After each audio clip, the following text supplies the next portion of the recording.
Welcome to Cartoonist Kayfabe, Wizard number 24, August 1993. My name is Jim Rugg. Ed Piscor here, riding shotgun.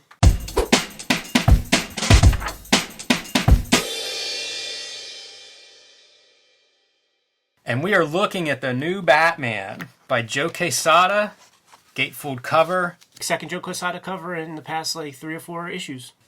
The big story in DC now, after Superman died and sold millions of copies of books, it's time to mix up Batman a little bit. So Bane is the big bad guy in the Knightfall storyline. Azrael is going to replace Batman. Robin's Robin. Maybe never made sense as a character.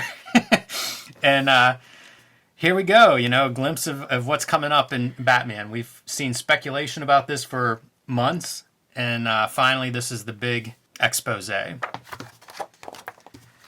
Malibu. Malibu's investing heavy, man. Ultraverse is, of course, Malibu's answer to Image Comics leaving into this giant bubble that's happening. Interesting advertising choices to me is that Ultraverse, Gravestone. I guess this is the Protectors universe, not part of the Ultraverse, but some of Malibu's characters, I suppose. Very strange. This is sort of a mess. The logo's bad. The imagery's unimpressive. I don't know, man. That almost looks like something went wrong whenever they were sending the files in. This is a wild issue, and this is before I even started getting Wizard Magazine myself. But this magazine is an indicator of where and when little Eddie P really quit fucking with superhero comics, and we'll just get into that more as we go through these damn pages, man. Everybody with their trading cards, including Valiant. Top's got a couple ad buys. Movie license, movie properties. I guess Dark Horse made a successful blueprint of how to do it, so new comics publisher following suit, or trying to. This is drawn by Gil Kane, according to this ad. I'd be kind of interested to do a flip through of that. Rich Buckler. He's I might be interested in flipping through this one too. He's always just on the B list, like a perpetual B list, man. This is interesting because, as far as I know, this is promoting a 64-page quarterly that never has come out. It never came. So it's this is 2 primo pages of full ad real estate, maybe $10,000, maybe more, in terms of ad buys for something that really didn't come out, but I guess it's just getting the extreme name out there. That's how, Rob can sleep at night or whatever if the book doesn't come out.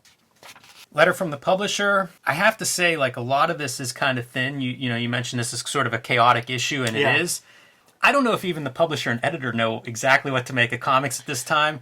So I don't have a lot here. He plugs the Wizard has an X-Men tribute edition that's coming out. They always plug upcoming issues. So issue 25, the silver anniversary issue is the next one. That one's plugged here.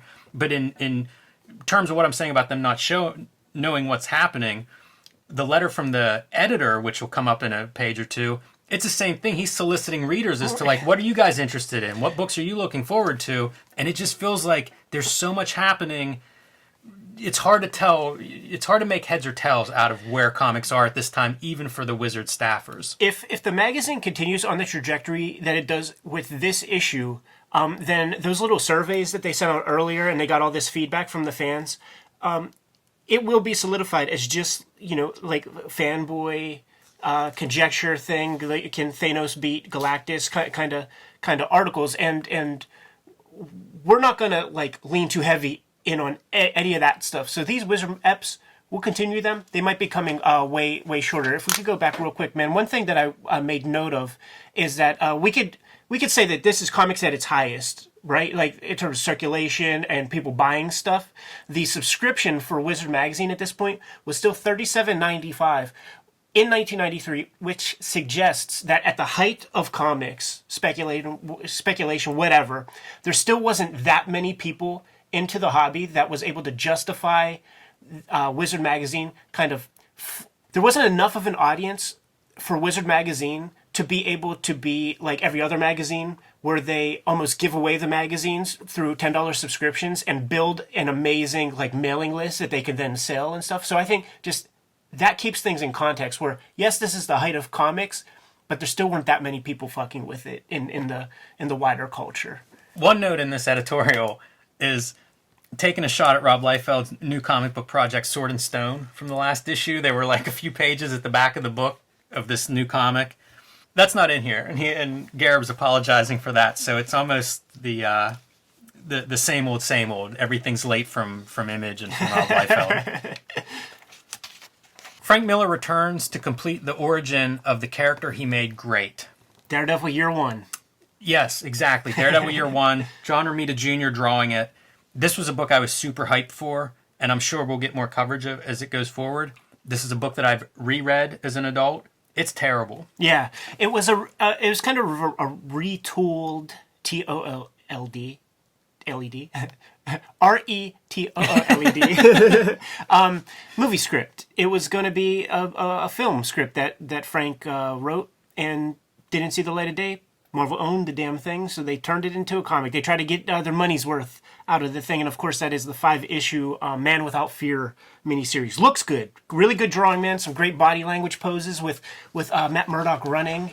Romita Jr. and Al Williamson, man, they are a fantastic team, and it does look good, but it just, you compare it to some of Miller's high points, and it really feels like a letdown. Mm-hmm. And I wonder if somebody was in between adapting the script to the comic format, maybe. Oh, interesting. Because it just doesn't have nearly the edge, sharpness, punch that things like Batman Year One had.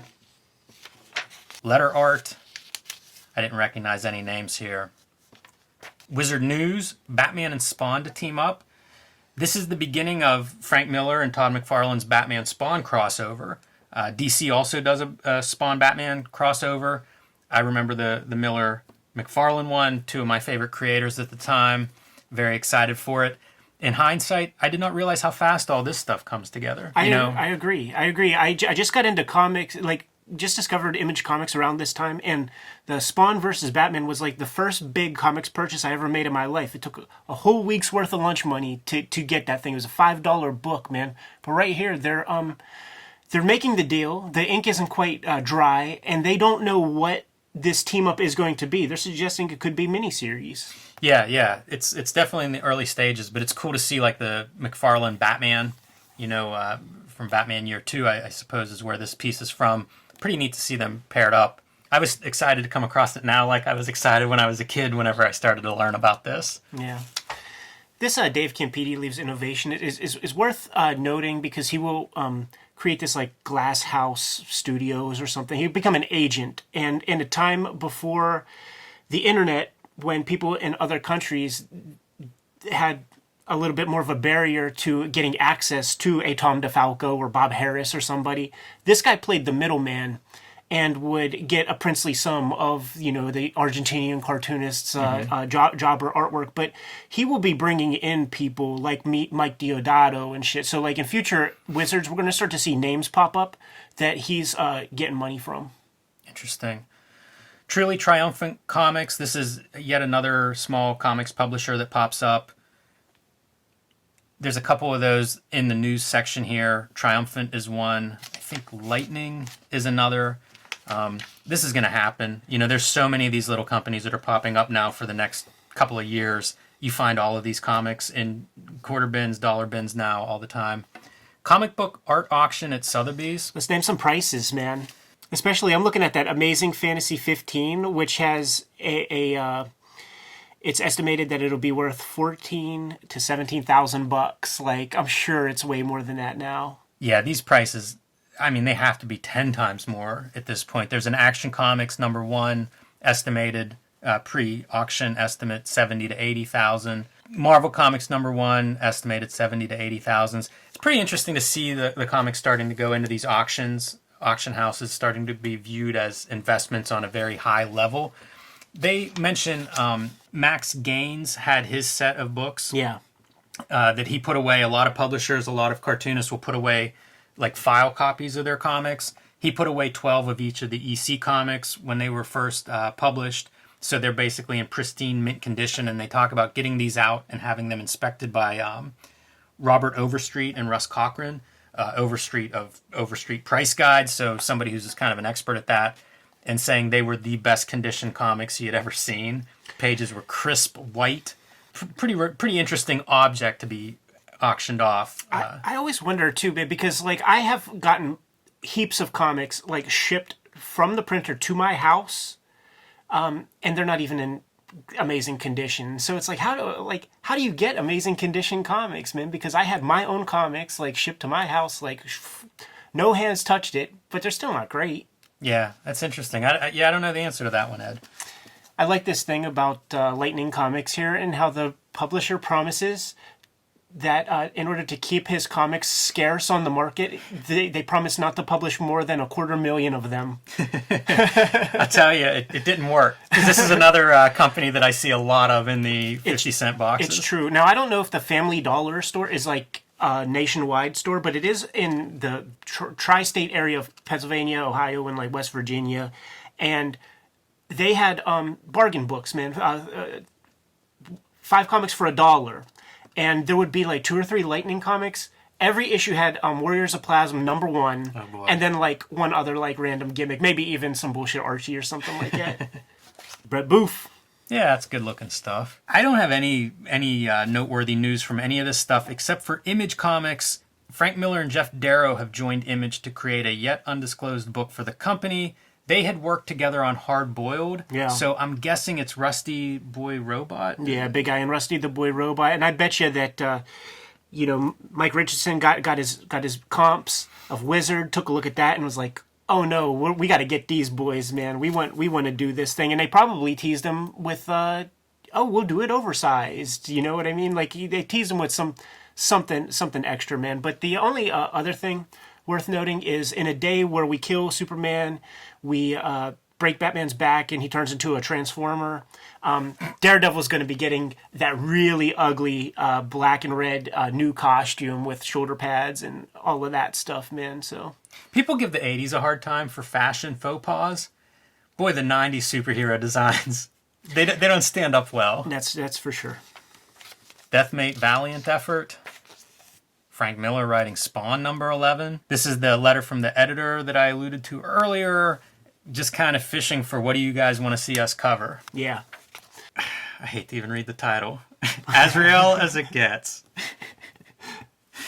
So this is coverage of the Knightfall storyline, the story where Batman's back is broken and where Bruce Wayne is replaced by Azrael. Just before we started recording, like I went through all of my Batman comics, like at this point, 1993, Chris Claremont has been off of X-Men for a while. It's been left a husk. Those jobber writers couldn't do shit on it to interest me, so I left X-Men.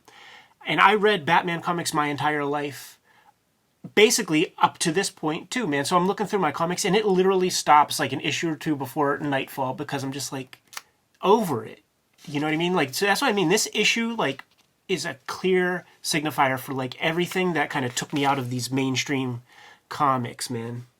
They show a few shots of Frank Miller Dark Knight art in these articles. Yeah. And don't reference it at all in the text. What they're basically saying is that this isn't the first time dark things happen to Batman. So they're showing that stuff off, but that's as close as we get to the direct reference or whatever, man.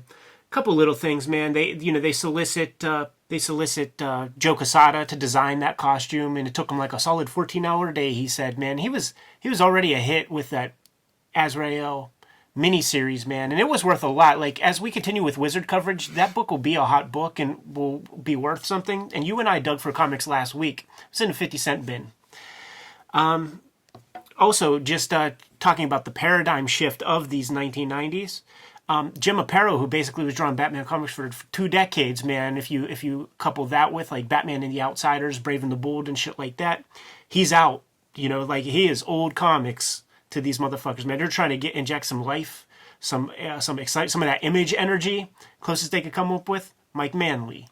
Yeah, fresh off of Darkhawk is probably I guess Batman's probably the peak of his comics, but Darkhawk is when I first became aware of Mike Manley.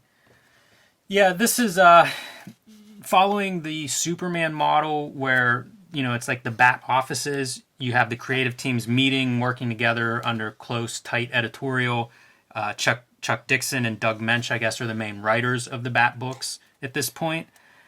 It just, it feels like a writer's room on a TV show, but this is the early days of comics trying this approach, and it just doesn't. It doesn't work, you know. Like these, my notes for this is it just sounds bland. Yeah. The other thing that's funny too is there are at least 2 or 3 times where, like, say Chuck Dixon or like one of the Doug Munch, where they'll say stuff like, "Oh yeah, this comic will be this way at least for 10 issues or something." You know, you know, they say 20 issues between Detective and Batman. So like less than a year, it's all going to go back to normal. They basically say that here. Yeah, I wasn't too excited by this at the time when I was a kid reading it. No. And even less so now looking back on it. Yeah. Yeah, we're not going to pretend to be interested in it. Just like we're not going to pretend to. We weren't into these little character profiles in issue 1. I'm not going to start getting excited about them in issue 24. Another example of Frank Miller art from Dark Knight Returns, but they don't reference her in the text. It's mostly Tim Drake. That's what I mean. This is a fan magazine fully with very little process stuff. Like, we're going to have gems later on, but Kayfabers can't expect me to get excited about the lineage of Robins. Yeah, they get into a little bit the story about Jason Todd, Robin being killed. One of the high marks of Batman comics is killing Robin by a phone pole. I was there. Yeah. I survived 2 Robins, but I did not survive a broken back Batman. That was enough. There's a couple stupid ads this issue. This is one of them. The story everyone will be reading, the concept everyone will be copying, the collectibles everyone will want. A whole new world is coming, only from Majestic. That's it. Yeah, I have no idea what that nothing. is. Just nothing. So weird. Terrible strategy. So, not much about Robin. Forgettable. I would say read Brat Pack. I can't say it enough. Read Brat Pack. If you have any interest in Robin, read Brat Pack. Straight and Shooter. Having survived an upheaval at Valiant, a comic book leader takes a defiant stance with his new company. So this is Jim Shooter. We've been seeing ads of his return to comics, and here it is. The profile of his next publishing effort, Defiant. No doubt named for the path that led him to this point. And he describes this universe as being Valiant in reverse. So Valiant was built over a year with small titles, attention to character, and eventually leading to the big Unity crossover where, bring everybody on board. This is the big story. This one is kind of the reverse. A giant event happens, spawning the Defiant universe, starting with Plasm. This felt weird to me. Like, I was reading this and trying to figure this out and understand it, and how do I describe Plasm or Defiant or any of this stuff. It just feels very ill-conceived, not thought out, hard to explain. Plasm comes from some alternative world where everything is organic. Cars are grown, not built. Just weird. Yeah, I mean, when you have something as rich as a Marvel universe, we said it before, it happened so naturally. If you go back in history and take a look at those comics and just watch them develop, they start to intermingle just in a natural way. You cannot ham-fistedly create these comic universes, and that's what we're going to see over these next couple of years, man. Defiant goes away in no time. Ultraverse gets sold off in no time. There it is, man. Packaging along with my Lightning comics. Yeah, this is the biggest book I think of from Defiant, and it's only because David Lapham draws it. Mm-hmm. And I think it's David Lapham starting to assert himself. One thing Shooter talks about Lapham in this profile, in this interview, he talks about whenever he started out, he was doing 6-panel grids to get him started. And by the time they get to Plasm, he's a much more mature artist, and he can sort of do more exotic layouts. Yeah, Shooter's kind of funny in that piece too, because he's acting like a benevolent dictator in the piece, and he's like, yes, we've given Dave Lapham a vehicle to really drive his talents, and it's like, yeah, well, little did you know that he'll come up with his own vehicle in a little bit. He won't need your help, and it'll fucking solidify him as one of the masters of independent comics. This is a bizarre one. Yeah, it's very old-fashioned looking, down to that Louis XIV hairdo and all that bullshit. The other thing, too, man, is Shooter, businessman, and trading cards are a thing, man. So the backstory of the Defiant universe is going to be told through a set of trading cards that 150 trading cards, man. Big image on the front, and I guess comic pages on the back. He makes mention that at one point, I think this was going to be possibly an image book. I guess Plasm is developed between Lapham and Shooter, maybe before Defiant is realized or understood. It's almost contained, its own world, or could be. And so Image had interest in it until they found out about Defiant, and then that would be a competitor, so then they no longer wanted to do it. You wonder, might have helped Dave Lapham out. I'm sure they would have sold more units through Image than they would through Defiant. Yeah. He also mentions Chris Claremont will sign on board to help shape the Defiant universe. As far as I know, that never happened. How about the Steve Ditko on Dark Dominion? Does that happen? I don't think so. That's listed in this article, but I think I remember reading Ditko wasn't happy with the story content or something. Some kind of conflict there, but I don't know if he even did one issue. Yeah, he's a very rigid figure in his philosophies and methodologies. So this is pretty forgettable, as a publishing imprint and as an article. Yeah, sure. That Warriors of Plasm is ubiquitous amongst the quarter bins, so that's not that forgettable, but it's pretty hard to even pick one up and go through it. I can't name any characters from it. This dude with the crazy hair, I don't know if he's a good guy or bad guy. This is the Image. This is what we know from Plasm, basically. Yeah. Or Warriors of Plasm. Bad name. Yeah. You can't do that on television is much more in my mind when it comes to slime than Warriors of Plasm. Clive Barker, Marvel springing for Razorline ad. Kind of surprised to see that. All the number ones are going to be in the number one section of this issue. Amazing art. I looked up Jay Hacker. He did a book. I think he did a book that had a James Jean quote with it. Oh, nice. That's it. It was a one-off, and it doesn't look like this. It was much more. It was 2004 that he did this book called Head Static, and it's kind of an art indie type book. Looks like something that could be a Xeric Award winner. He followed our trajectory. I was drawing this kind of shit, and then moved into that other realm. Yeah, I wonder if he went through SVA. It seems like part of that Meat House collective type stuff. All looks good. That's very fun. Yeah. Wizard must be getting positive reinforcement on this section for it to expand. 4 pages. I always love looking at the art section. Yeah, for sure. My Kind of Hero. Nothing stands out to me this month. Last month, I think was a stronger entry. Yeah, the closest one would be this guy, of course. I would give that a glance and definitely buy it for a quarter. Yeah, I kind of like these weapons. I don't totally understand them, but be curious to see them in action. Very strong Image influence, especially in the legs. You can really see that hatching style. Continuity, man. I don't know exactly why it didn't connect, but it just doesn't. You can't force these things, man. Just make one fucking book. Make a book. If it connects, then make another. And if that connects, then make 3. It is funny, though, it's so professional, and yet it's another one like Defiant where I don't identify any of these characters. No. They just didn't connect at all. It's all just, the Neil Adams shop, it's craft, it's a workshop. It has nothing to do with art or, making something, it's just almost not a concern to them. They're just trying to glom onto this big bubble. Brutes and Babes. Movement and motion. This is relatively basic. It's idea of figures in motion starting from, your architectural lines of those figures. So still, forward, start twisting that axis. This is essentially like a spine line or a through line on your figure. Do you use that stuff when you draw? Not much. I understand the concept, and I've seen guys, I've seen Ron Friends do these drawings, and they're kind of that Marvel style where it's you're twisted at the waist, so your hips are one way, and then your shoulders are the other way, and it reminds me of this diagram. So I'm conscious of it, and I get it, and I can certainly point to examples, but it depends, what I'm drawing.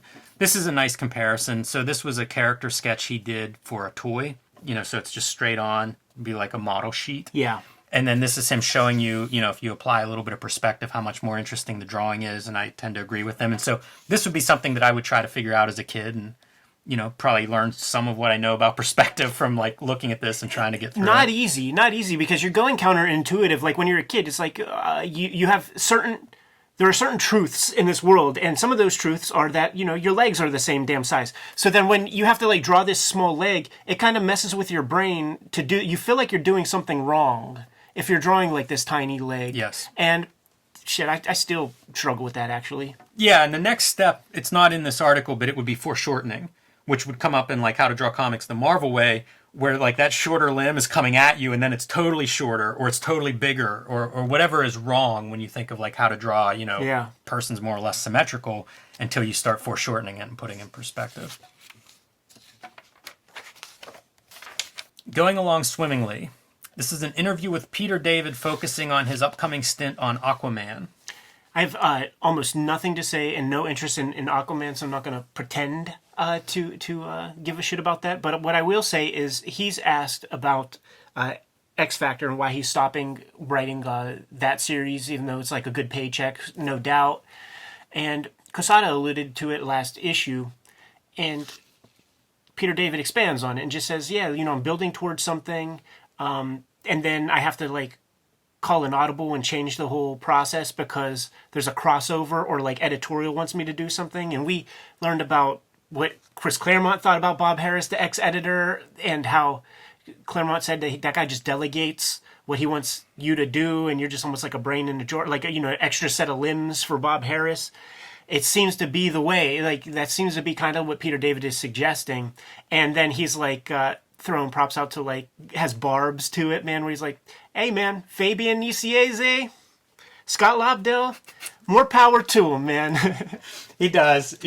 I have 2 notes, and one of my notes was the exact same thing. Yeah. He even goes so far as to say, like he could stay on it. It's a nice paycheck because of the royalties, but that would make him a hack. Yeah, I guess what I was going to say, I think I cut my own self off, like, for whatever you think about Peter David, and, his vocabulary is limited into the kinds of stories that he makes. Man, probably read one too many, like, cheap dime sci-fi paperbacks as a boy or something. The man has integrity. For whatever you want to say about his work or like his choices or whatever, if he thinks things are going sideways, man, he'll work on something else. You know what's... That's a good point, Ed. So he's taken over Aquaman, but he's not taken over the regular series. It's going to be canceled and then relaunched with a mini-series and then an ongoing series. And they ask him why. And it's because it produces 2 #1 issues. He's honest, like he is honest. Like I give him those props, man. And you know what, man? Like I'm doing that X-Men Grand Design thing. 3 miniseries, 3 issue ones. It is funny, and he does say, Aquaman can use any help he can get in the sales department. So it is a big jump, I think, from X Factor, which he describes one of the recent issues as being the top-selling book of Marvel that month, to Aquaman, which is not a top-selling book. You can't pay a guy to be happy, and if the guy's having a good time, like he's having a good time, man. Like I wouldn't be pimped out by fucking Bob Harris. And be unhappy making a comic. I have to call out Thunderstrike ad because I really like this drawing, Ron Friends. But I like the, like he really feels like he's coming out. There's just something about that I enjoy. Writing X Factor had started to be like making love wearing a Kevlar condom. You could just leave the Kevlar part out of that, actually. And the fact that he's like, listen, I'm 36. I don't need this crap. I'm 36. You know what I'm saying? You look a little better than Peter David at 36, Ed. Thanks, man. Both with the tinted glasses, though. Wow, these shits look off-model as fuck. Yeah, I was looking at Captain America's mouth. It's like all pouty and stuff. Yeah, this is like whenever in the early 80s, whenever you would get like some like underoos type stuff or like a Batman shirt, and they would definitely have like a Malaysian 15-year-old fucking do the art on those things. Like, these are all wrong. Yeah, they're not quite right. Sometimes I would see that weird ad art, though, and want to see, like, make a comic. Have that dude draw a comic. Yeah. Because they would look so different. Beyond Life and Death, Jim Starlin ends his Infinity run at Marvel to attempt Breed success at Malibu. This is reportage, and he's talking about Breed and that kind of, like, there weren't many notes. That's the thing. Like, we're getting to a point in these mags where people see the benefits of, like, what Wizard Magazine is as a sales tool. And that's what we're getting here. It's all promos. And it's very fucking uninteresting promos, unfortunately. Starlin acknowledges that he's best known, his legacy at this point is he was the writer when Jason Todd was killed. So I was there, man. The I'm writer telling that you. killed Robin. He does all the Infinity, like the stars, the cosmos, Marvel stories, which of course now are biggest story in Marvel history. Right. With the movies. So that goes back to Starlin. Like he's really an architect of that story, probably the mastermind conception of that. Before these stories were conceived of by Editorial and written by a team. That Infinity stuff was really him, and it comes out of like his history with Captain Marvel and Warlock and Silver Surfer. The cosmic corner of the Marvel universe. Starlin spent a lot of time there. Very attractive comics. Those outer space comics he did. Yeah, I like his comics too, and he's also no stranger to the creator-owned property with stuff like Dreadstar that he initially did with Epic, and then it went to First, and then I think it'll go to Malibu at a certain point, maybe under the Bravura line or something, but. He did creator-owned in the days where it didn't quite pay, but now that seems to be the du jour flavor. So he's going to get in on that game, do this thing for Malibu called Breed. I actually never read it. Like there will be later interviews with all of these guys. Chaykin will do Power and Glory. Walt Simonson will do something over there. They all say that it was joyless and just for a paycheck. So it's going to be very hard for you and I with 40 years of experience in the game cumulatively to like pretend to give a fuck about that. Yeah, one of the drawing cards for Breed is that it's all computer colored. It's kind of an unusual phrasing, but it's all digitally painted. Maybe is fully digital color series. Issue 1 is black ink on a black background. So not showing off the characteristic that he pulls out is interesting and noteworthy. I bought it. It was a big muscle character. I thought it would be cool. I don't remember anything about it now. Go read Gilgamesh 2. Like that's the Starlin gimmick to check out, man, if you want a big muscle character like that. I was going to say go read The Man Called Axe if you want a Bravura line to check out. As you say, reportage, promo, nothing too exciting. Yeah, same with this Ultraverse piece here. I actually didn't pull any notes from this whatsoever because we basically covered it in an earlier episode where it was mentioned, and Steve Englehart, Steve Gerber, all these guys are going to be there. I guess this might be the first mention that Brayfogle is going to do Prime or whatever, and that's like the one thing that people really like point to, but everything else is pretty much hacky garbage. Yeah, I brought this to flip through. Yeah, it looks fun. That's pretty strong. Yeah. I like Brayfogle, and Prime, he was penciling and inking himself, and I think it shows. I think it's pretty strong for him, as strong as you can be within the structure of kind of a writer-driven universe. I don't mean for that to sound as negative as it probably does, but, there's a lot of exposition in these comics. I found this whole run for 50 cents, not Prime, but the Ultraverse stuff. And after flipping through a couple, I was like, I don't want to store these. Even at the time, like there really was a brand association with these publishers, and that's going to come up in another interview in this magazine. But stuff like Ultraverse, stuff like that Bravura line, none of it felt cool. Like Image felt fucking cool, and I don't know what it was about it. Maybe it was just the X Games were new, like Cali culture, skateboarding, like all that kind of shit. Well, even the age. You had a lot of the Image guys were young. Yeah. Between, Rob Liefeld in his early 20s, but then his stable of cartoonists maybe even younger than that. Yeah. You look at Hardcase, and I mean, is that guy 40? And by the way, I'm not interested in that whenever I'm a kid. And by the way, you make this guy brunette, you put him in scrubs, and it is Rex Morgan MD, and that shit is not was never interesting to me. It's just a total like basic. It's almost like that Bob Dobb Church of the Subgenius fucking clip art. That would be a lot more interesting if it were something like that. But he's an actor, and they compare him to Wonder Man. Let me tell you about the summer of 1992. Wonder Man sold 150,000 copies or something, and you can find those anywhere you want for a quarter. Not the book to pattern yourself after. Make up something and claim Jim Lee X-Men here, please. That's the thing, man. These guys, they just can't. They're just abusing the medium, Prime, by the way, is 12-year-old kid or something that turns into Prime, the adult body. It's Captain Marvel. Like, I mean, I guess most of this stuff isn't going to be original, but these are pretty blatant copies. And of course, they have their trading cards. Yes. Man, everybody has trading cards. Crying for the Earth. Shaman's Tears, Mike Grell's new Image project, puts the Indian hero against those who would corrupt the spirit of the planet. Another dude who's no slouch or stranger to the creator-owned comic, going way back, man. Star Slayer was a Pacific comic that went to First, and then when he was with First, he did Sable. Yeah, Sable, and he was kind of an adventurer type. But yeah, he's always been sort of outside of the system. He's done tons of work for DC. I don't know if he's done anything noteworthy for Marvel, but he did Warlord for like 100 issues with DC, which I guess sold well for what it was. A lot of Green Arrow. He says that he was told that that Warlord was the #1 selling book for a while, and I'm like, dude, don't believe everything your editor fucking says, man.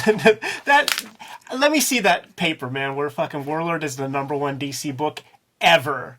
And I will eat my hat. He describes, so like this dude has some mystical powers that are associated with animals. He can fly like an eagle.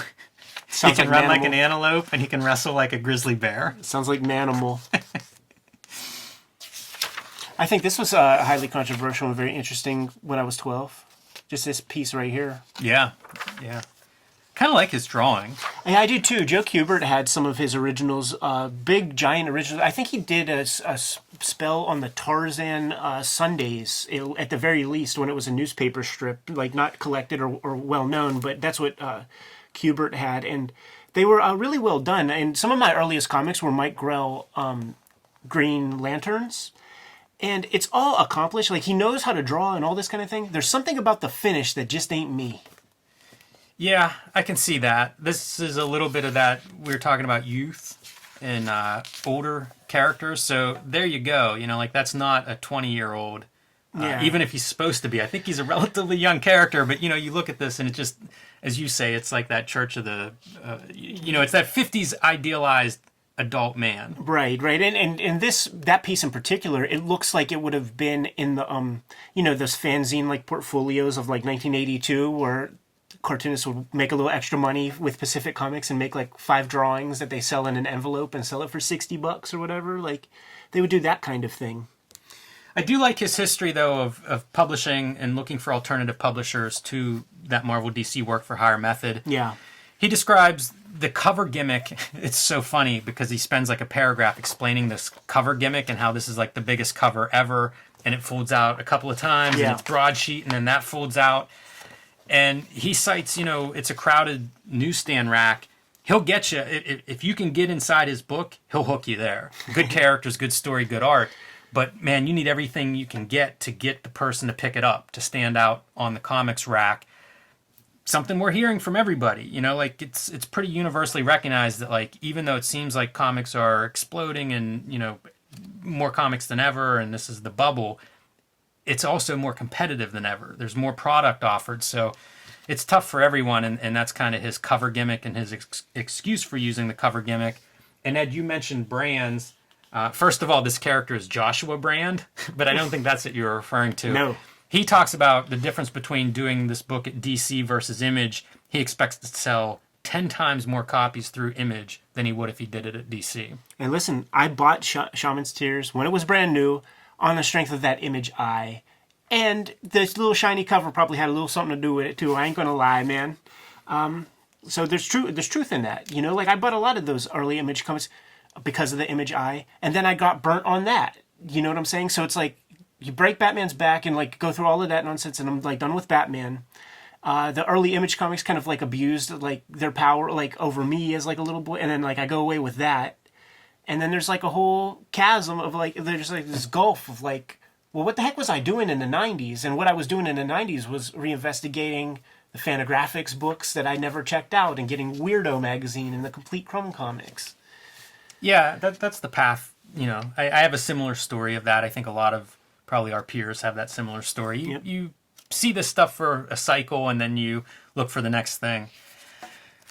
He has ties to Todd McFarlane from back in his early days, so that's kind of how he gets into Image. Interesting story. I don't think it's said correctly. Like in the story, I feel like he was established, and then he got a package from Todd McFarlane, who was trying to get some foothold in comics, because the Mike Grell Green Lantern comics that I have are from the 70s. Yeah. So McFarlane did not breaking in the 70s. You see what I'm saying? So I think that is how it works. But in the article, it sounds like they came up together, and it's like...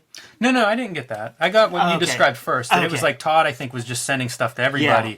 And Mike Grell said he would rather send his phone number along. I'd rather talk about it than like write notes back or whatever. Right. And so he just called him, and I think that began some relationship that they had that carried into like this era. Whenever he said he talked to McFarlane, I don't know, a year before Image actually started, so he was aware this was something that was coming together, and told him whenever you're ready for submissions or other people or whatever, let him know. You're in, he says. Man. Yeah, like you're in, dude. And you know what?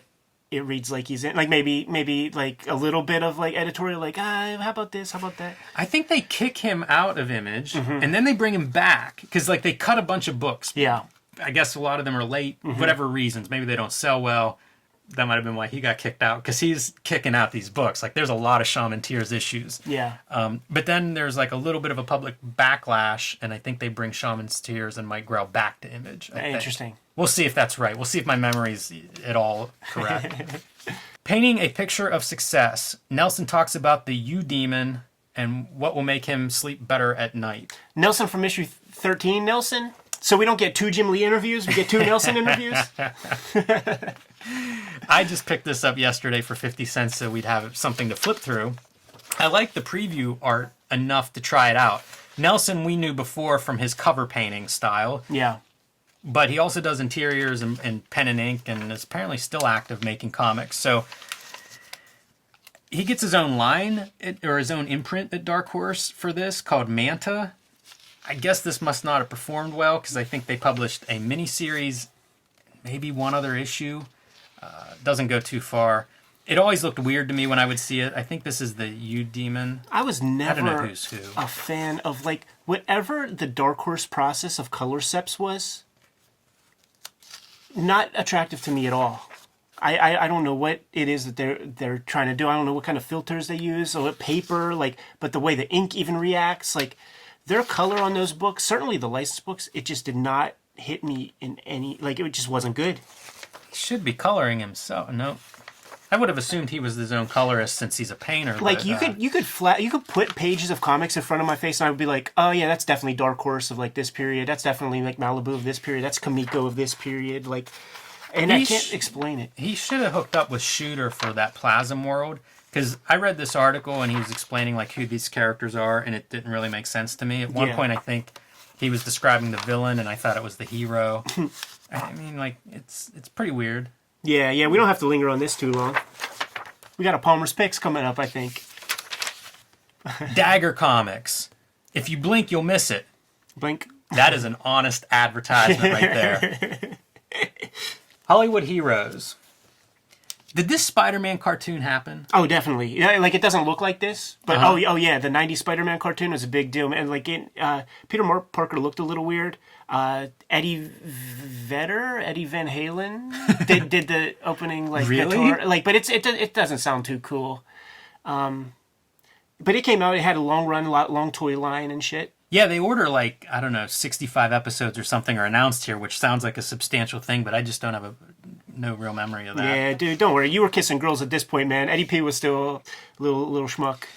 First mention of the Tick animated series for Fox, which went on for I don't know how many episodes, but was a very successful run, and I think a pretty good cartoon. First mention here, I swear to God, that thing was in development for a really long time, and there were commercials on Fox years before it even popped up, man. So it's like, that's a story in and of itself that is worth like trying to dig a little bit deeper in, man, because very little Ben Edlund interviews out there and shit like that, but it's something I'm curious about, because I heard of the Tick so much before it finally saw the light of day. Yeah, I'd be curious to hear a little more about that character and how it worked, because like, it's a little indie company that has real estate in San Diego Comic-Con, has a, New England Comics, been around forever, has been on long-running animated features, multiple network live action shows. Like, it's kind of almost like the Turtles minus, the huge following or whatever, but it's done pretty well for like a small indie self-published kind of character. It's a good comic, man. It's weird. Yeah, it is a good comic. There's a great Conan O'Brien story in here about Burt Ward visiting, I guess, his school, and he and another guy posing as security guards to to protect the Robin costume and then stealing it, and him and his buddies from National Lampoon taking turns dressing up as Robin and appearing like throughout the campus throughout the day. It's pretty great. A little bit of mention about Tim Burton's next film, Ed Wood. Ed Wood's a good movie. Yeah. Tim Burton, interesting filmmaker.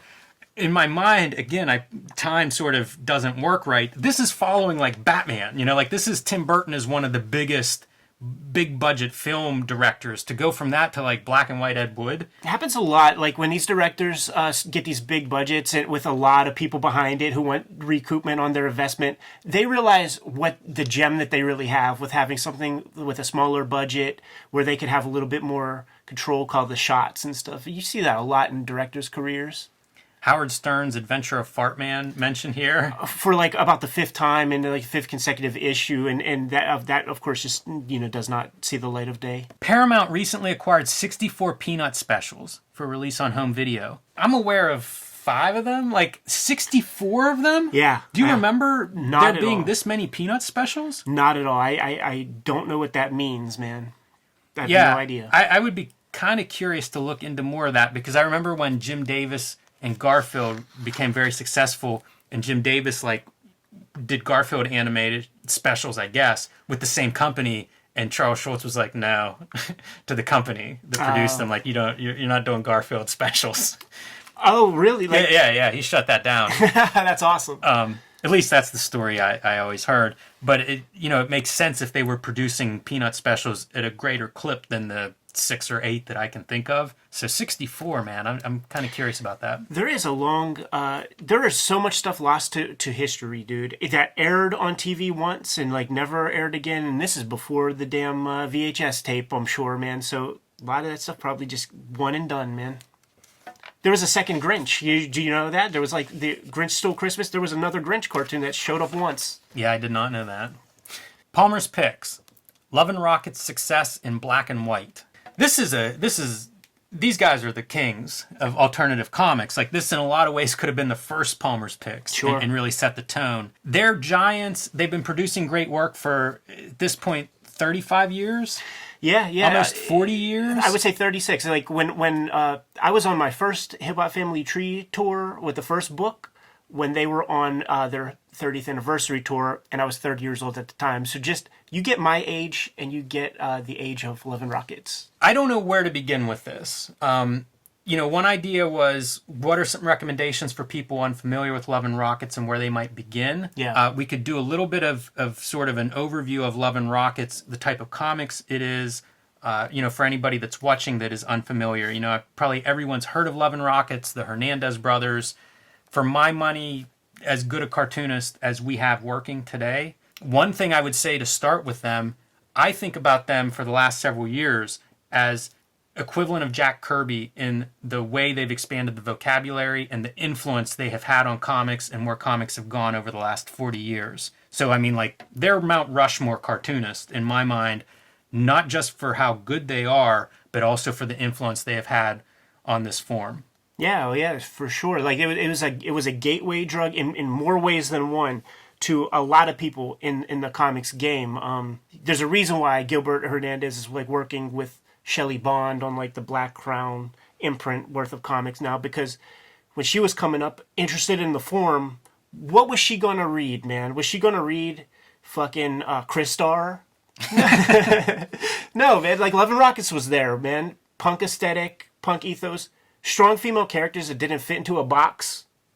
A very literary approach, and especially I think in Gilbert Hernandez's stories, and like Palomar in particular, which was a fictitious city he created, fully cast with an array of characters, developed through several stories, that would reveal these characters in the town and the makeup and the society and everything, like a complete world that he built there in a very literary, traditional way. And then Jaime, taking 2 characters and developing them more or less in real time across decades, and the complexity of that, their relationship and all the characters around them in a much more realistic environment. Just remarkable. Like no other comics I can point to and say, this is similar. Right. Yeah, it's silly to even like imagine, like, what was the Ghost World line when the girl gives the guy the record back and is like, do you have anything else like this? And he's like, oh, there's nothing else like that. like that's why I was laughing, because it's like, yeah, there's not even a close second to these guys, man. But in the spirit of this being a transitional issue, right, where it's like, okay, little Ed is like done with I'm not buying into your Ultraverse, I'm not buying into your Bravura, I'm not buying into your fucking Defiant universe, man. I'm done with you, man. I knew Jaime's comics from Comic Book Confidential, right?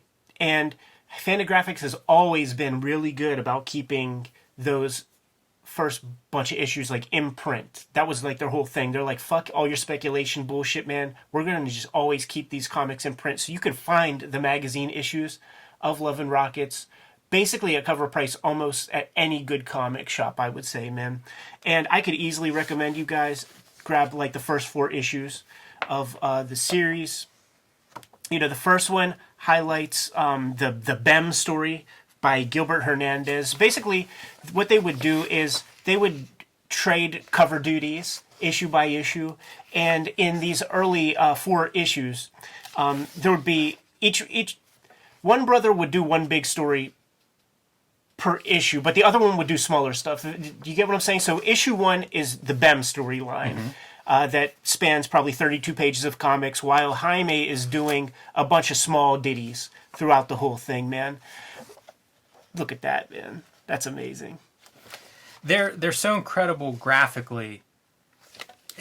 It's rare. You know, you don't often see cartoonists that have this level of skill.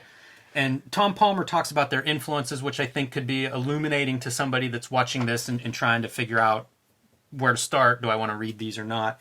And some of the influences are Reed Crandall, Frank Frazetta, Wally Wood, Carl Barks, Hank Ketchum, Harvey Kurtzman.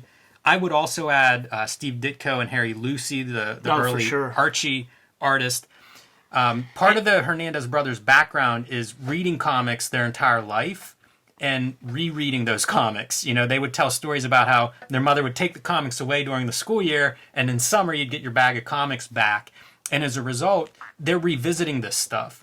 You know, I've heard Jaime talk about the backgrounds in some of the Dennis the Menace comics where, like, whatever's happening is fine, but after he's read them several times, now he's looking around at, like, what else is going on? And you see things happening in the background with characters carrying on like it's a real world, like there's other stuff happening, and that being an influence. And I think, like, that's a Harry Lucy staple too. Like I went comics digging with him last year, man, and I asked him specifically, okay, man, everybody likes Harry Lucy because you told them to, but tell me why Harry Lucy matters. And it was specifically for that stuff. We were digging through comics, and he was pulling out these covers, and he's like, look at this cover, man. You see how these characters are acting? Like, each one is involved in some element of the story here, man, and they're communicating something. Nobody's static. Nobody's just moving, like, standing still.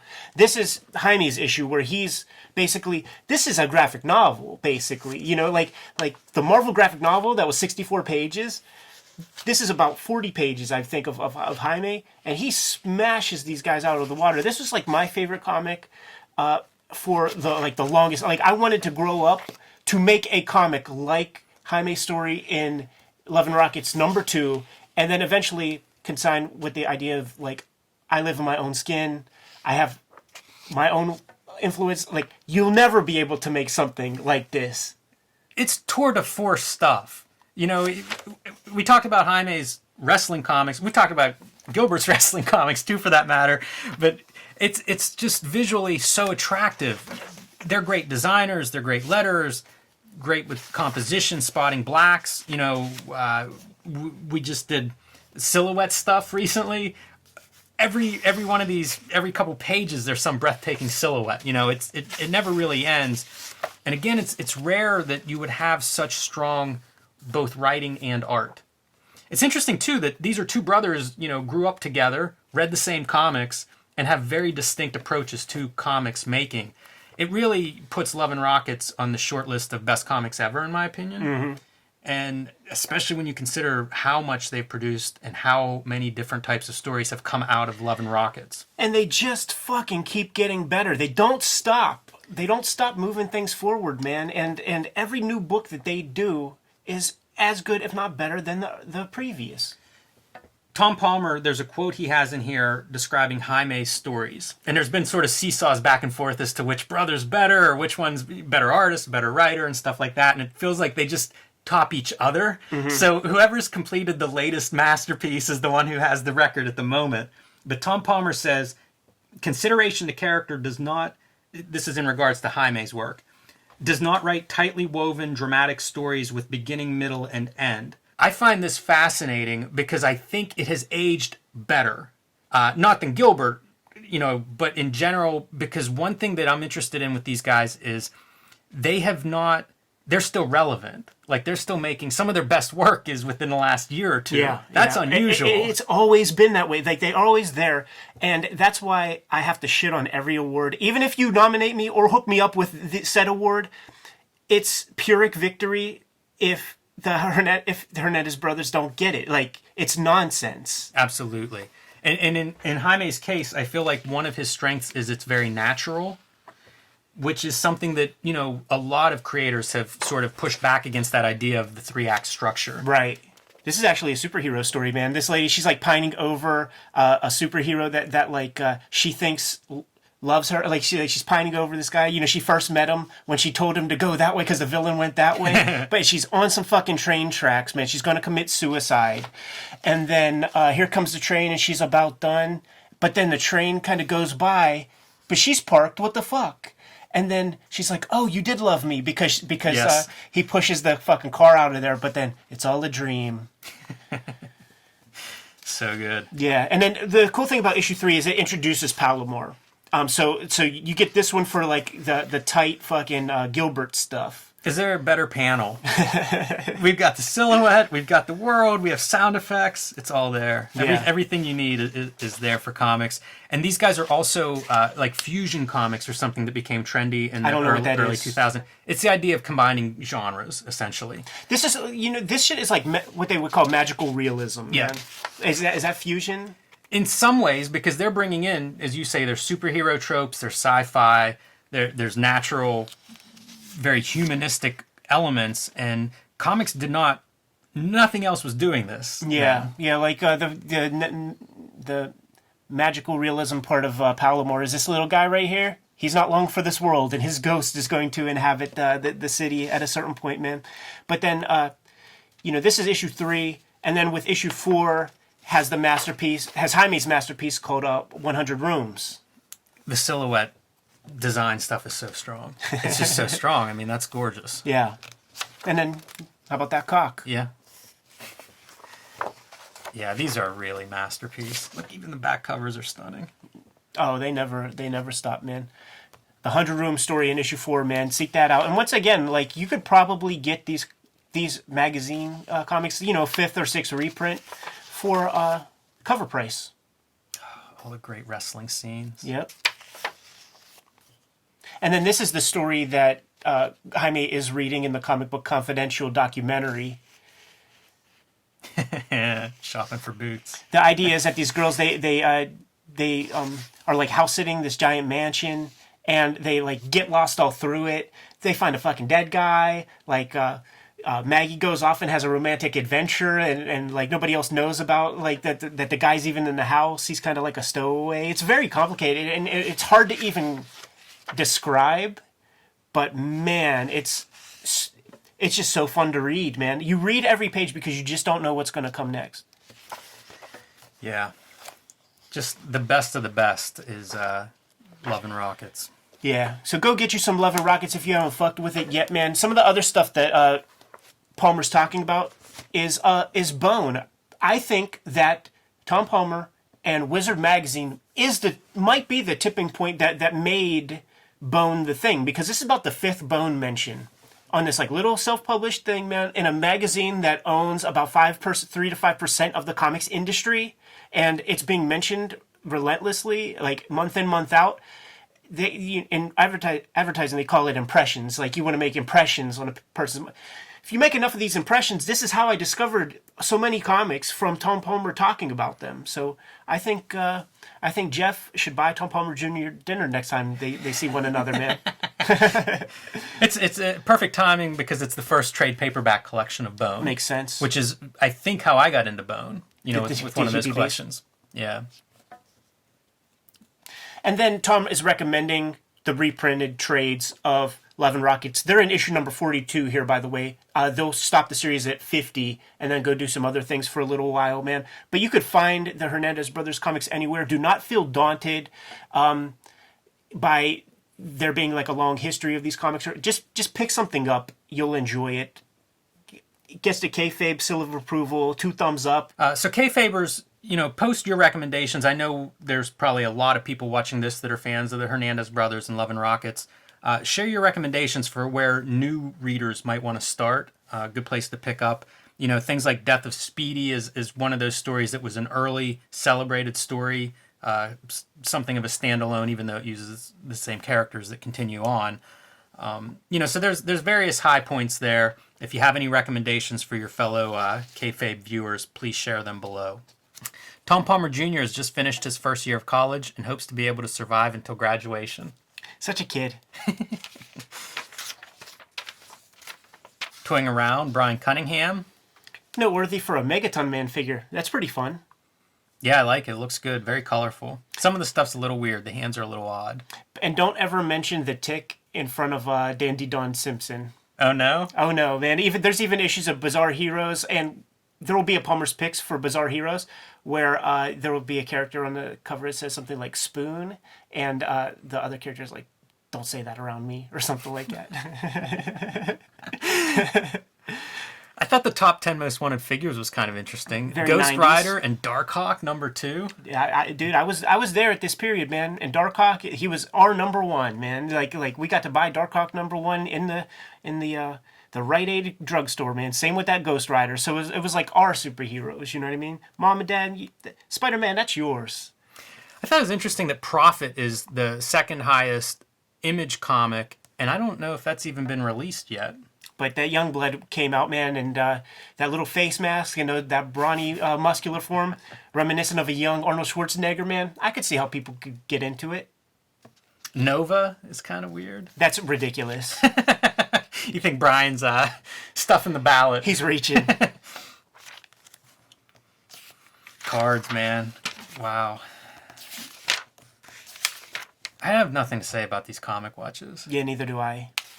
Picks from the Wizard's Hat, Uncanny X-Men 304, some Magneto returns for the 430th time. Yeah, and so does JR, basically, man. Like, his little second run was fun. Like, this is officially the Eddie P. Methadone stage of X-Men collecting and shit, where these comics were fucking completely dog shit unreadable, but the art was still kind of cool, man. Up until, Joe Madureira, and then when it starts to oscillate between Joe Madureira and Roger Cruz, who was doing a Joe Madureira fucking Gilbert attempt, that was enough to fully jack me out of the fucking Matrix, man.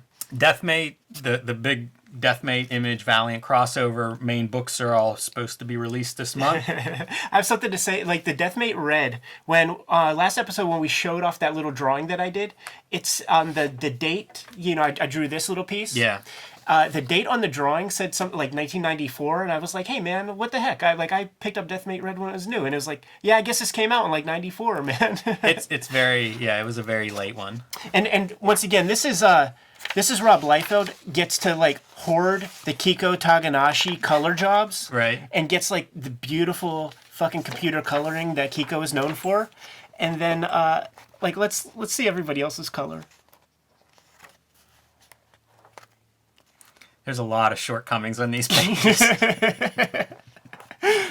Look at that, man, with like lens flares or whatever you call that. They didn't increase the pixel count. Bad. Oh, the Youngblood Whoa. animated series, man, that never saw the light of day. Like, Rob wasn't even gonna like, Kiko, you know what, dude, don't even bother coloring those pages there, man. Deathmate was such a disappointment. It was. There was nothing to it. It's just really fun to look at. The image issues. She-Bat number 3. Don't believe this one ever came out. This is one I've looked for and does not exist. But this one definitely did. Yeah, this is Pretty awesome. fun. Good stuff, man. Savage Dragon, as I've said before, favorite comic at this time. Yeah. I don't quite like the way Eric Larson... Damn. All the Erics that ran through my mind just now, man. I was like, Eric Stevenson, Reynolds, Larson. I don't like the way he draws the turtles.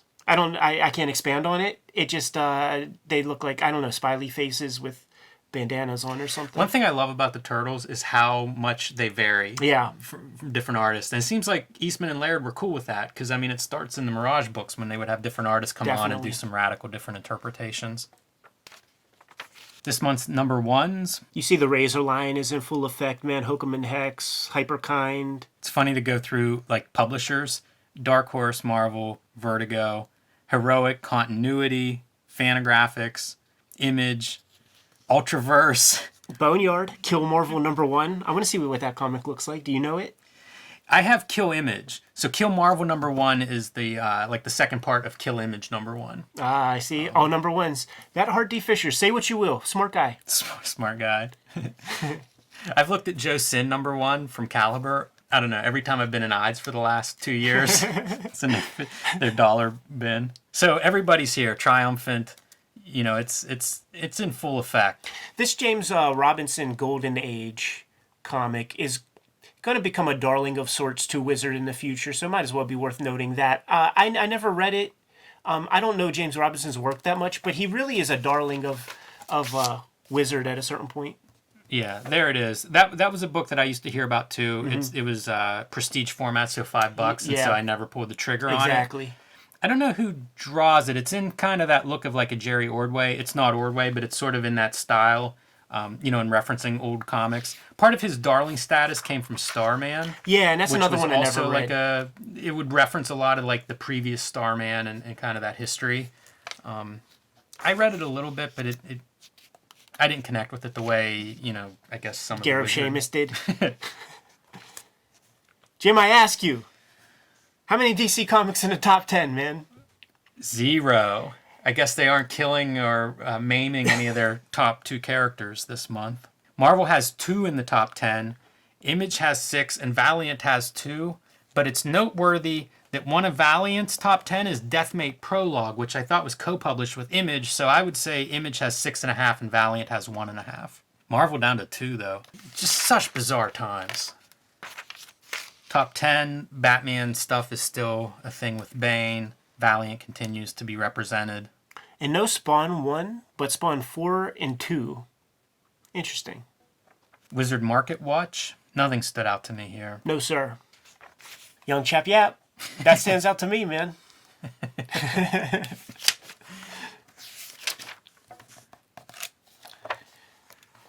We made it, man. 2 years into Wizard's run. 2 years in. I don't have too much to say. It's a weird issue to end 2 years on. It's interesting to me how, in hindsight, we can look at this and say, yeah, things were just chaotic. But at the time, it feels like nobody really has any idea what's happening or what's coming. It's kind of bizarre to read this now with the perspective that we have. Yeah, like, this one was a little bit shameless in how much they were really trying to essentially divest children of their money with just like introducing all this new stuff that from the interviews you don't even get a sense that they really believe in their product.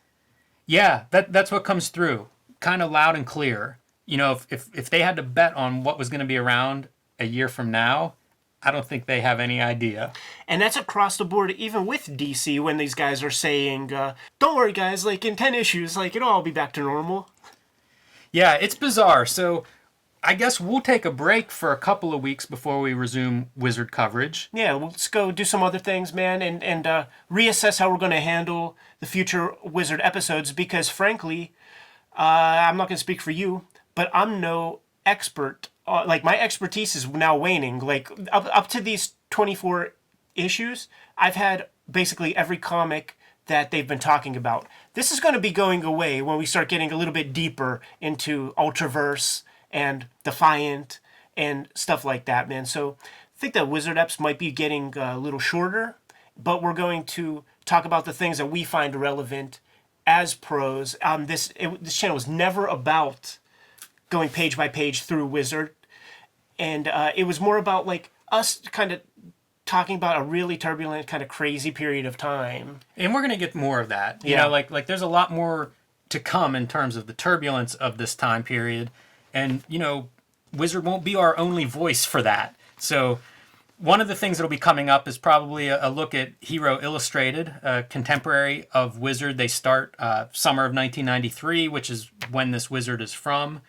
So we'll take a look at how that's going. You know, the industry still kind of seems to be big at this time period. We'll probably check in again with what Fantagraphics and the Comics Journal may have to say, around this time period. And we'll be back to look at some more Wizards before you know it. With that in mind, like, subscribe, follow the channel, hit the bell icon. It'll let you know whenever we have new videos available. You can pick up Cartoonist Kayfabe merch through our spread shop. We have a link in the description below this video. Jim and I are going to get back to business, man. We have comics to make on our end. You guys know what your marching orders are, though. Read more comics.